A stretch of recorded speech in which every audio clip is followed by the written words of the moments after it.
Bienvenue dans le podcast La croisée des chemins, à la croisée de la science et de l'invisible.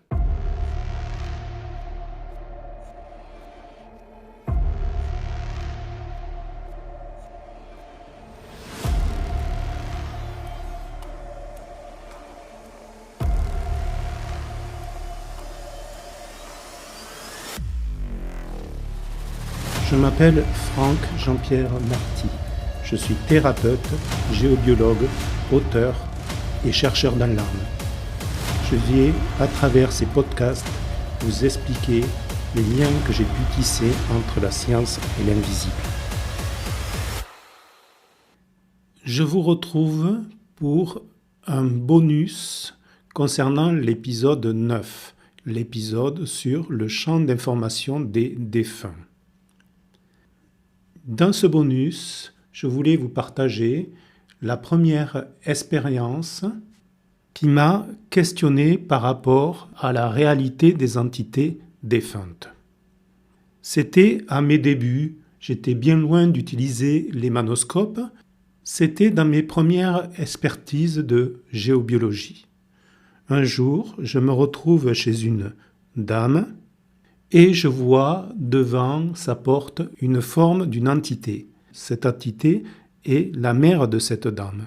Cette entité attend devant la porte d'entrée de sa maison. J'explique à ma cliente que sa mère défunte est devant sa porte et qu'il faut dialoguer pour aider sa mère à se libérer et ainsi pouvoir monter. À l'époque, j'utilisais cette terminologie. Je faisais monter dans le ciel les entités défuntes. Ma cliente me répondit que sa mère n'était pas morte, qu'elle était en maison de retraite, mais qu'elle ne voulait plus la voir. J'aurais pu prendre cela comme un échec, mais je trouvais que cela matérialisait et illustrait très bien l'intériorité de ma cliente dans la relation avec sa mère. Dans ce cas-là, nous étions sur un champ d'information projeté par ma cliente de façon totalement inconsciente.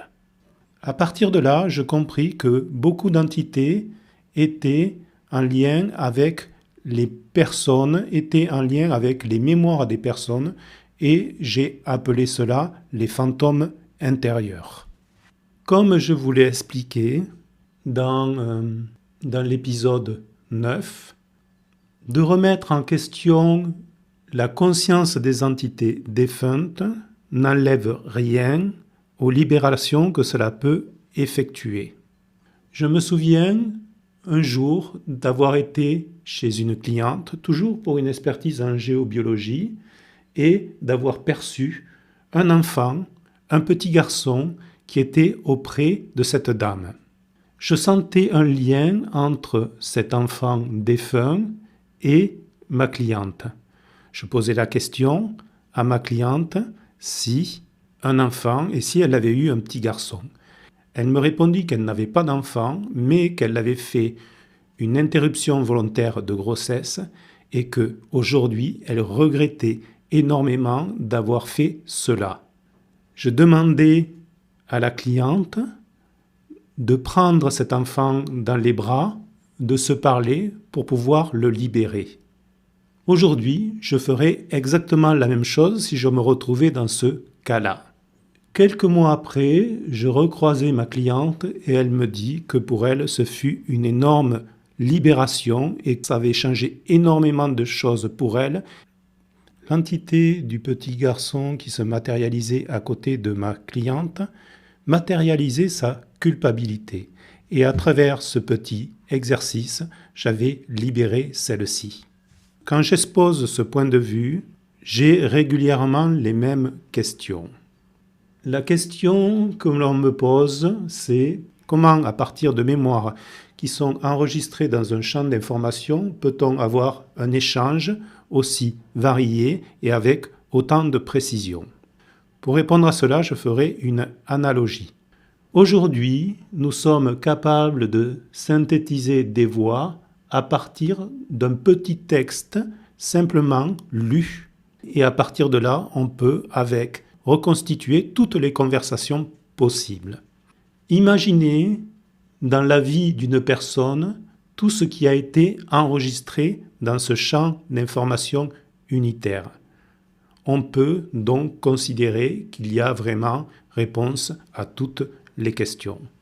On me dit souvent aussi que ma théorie n'est pas possible. Pourquoi? Parce que les entités bougent, les entités me suivent, les entités me fuient.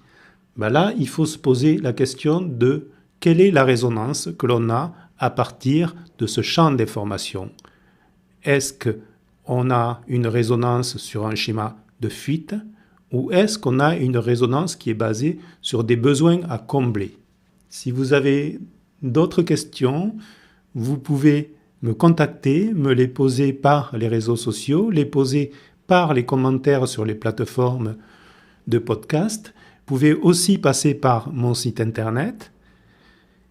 Si vous voulez approfondir mon enseignement, si vous voulez approfondir le ressenti, si vous voulez approfondir la médiumnité, vous pouvez suivre mes cours qui se font en soirée, par Zoom ou sous forme de stage en présentiel ou en distanciel par Zoom. C'est terminé pour ce petit bonus et je vous retrouve très bientôt.